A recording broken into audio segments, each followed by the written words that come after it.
Hey everyone, thank you so much for stopping back by. I am Tia, and today is a video very near and dear to my heart, and it is all about telework, something I was doing pre-pandemic.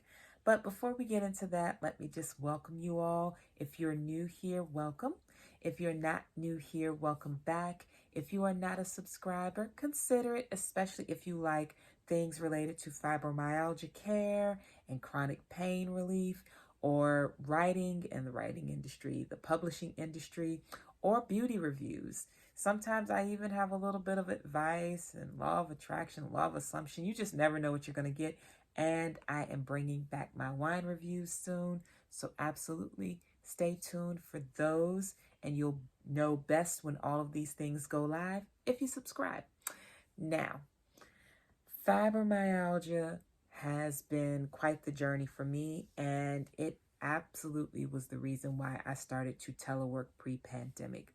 Let's rewind back to 2018. I am suffering from fibromyalgia symptoms, and I have no idea why.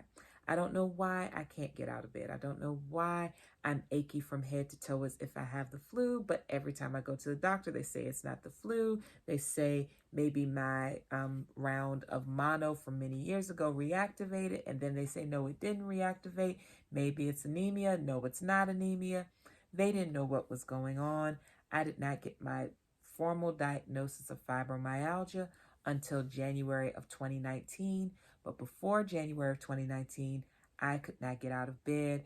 I was just in bad shape. And so after dealing with that for a while, I asked my doctor, who was overall of little help. This was the most help that she really offered in this process, because she was not the one to send me to a rheumatologist. She was not the one to suggest anything as far as lasting treatment options that would actually address fibromyalgia. All of her things were addressing some of the other issues, putting out the little fires instead of going into the inferno head on, is how I like to think of it.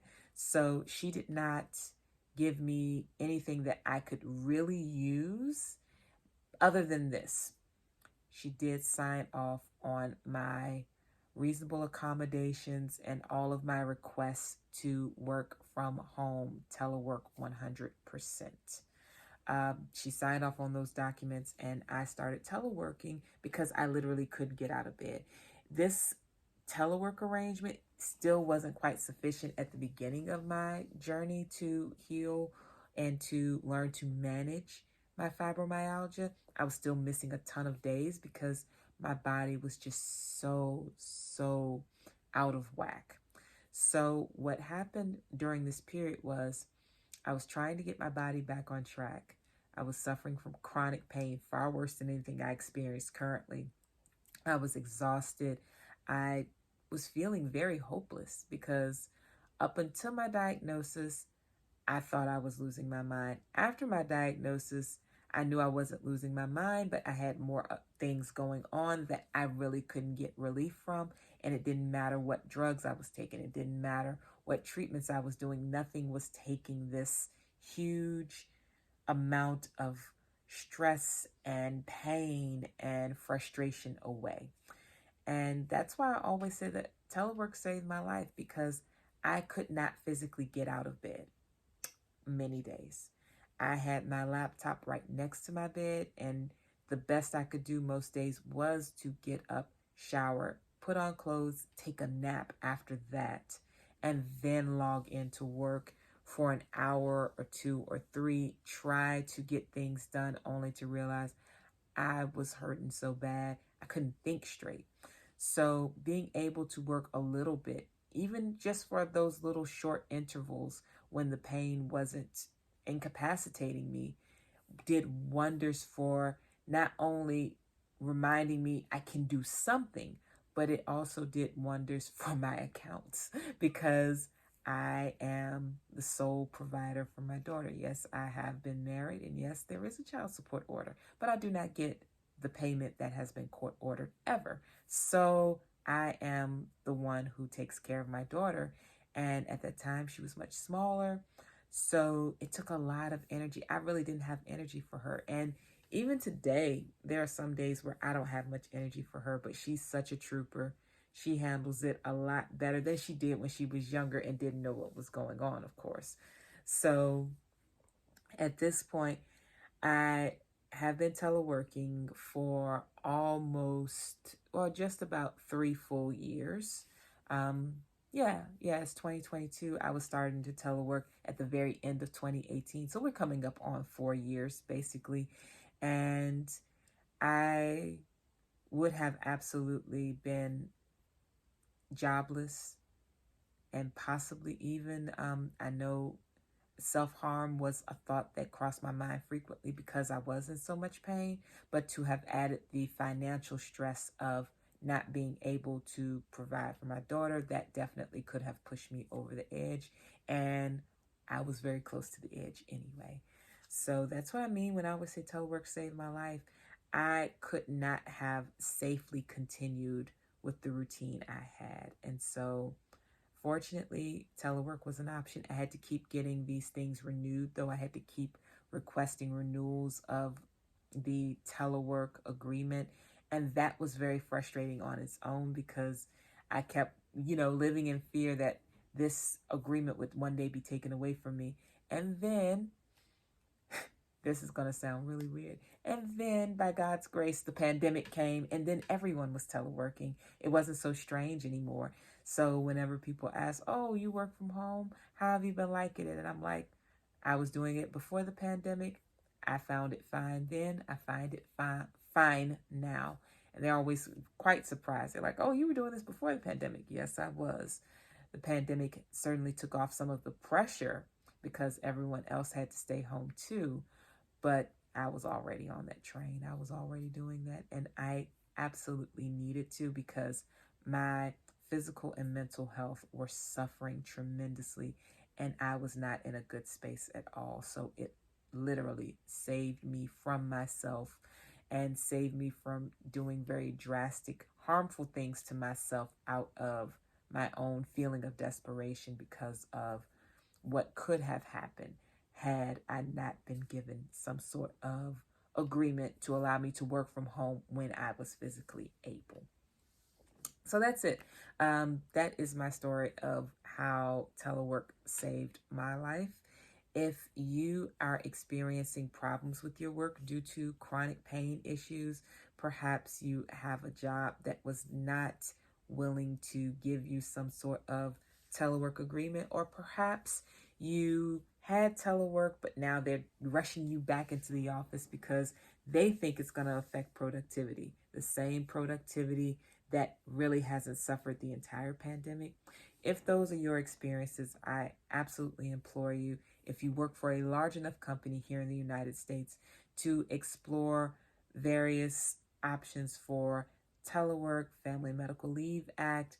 Get your doctor involved if you don't have a doctor that understands your need for work at home provisions. Get another doctor. Keep going to doctors until you get someone who understands it. Some doctors really aren't empathetic to that sort of thing. Many doctors are, though. So keep going with that.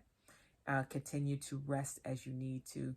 Finding a balance is not easy, and it's certainly a privilege for me to have a job that will let me telework and that, did honor what my doctor said. Some jobs won't, but you definitely want to at least try, especially if you like the work that you do.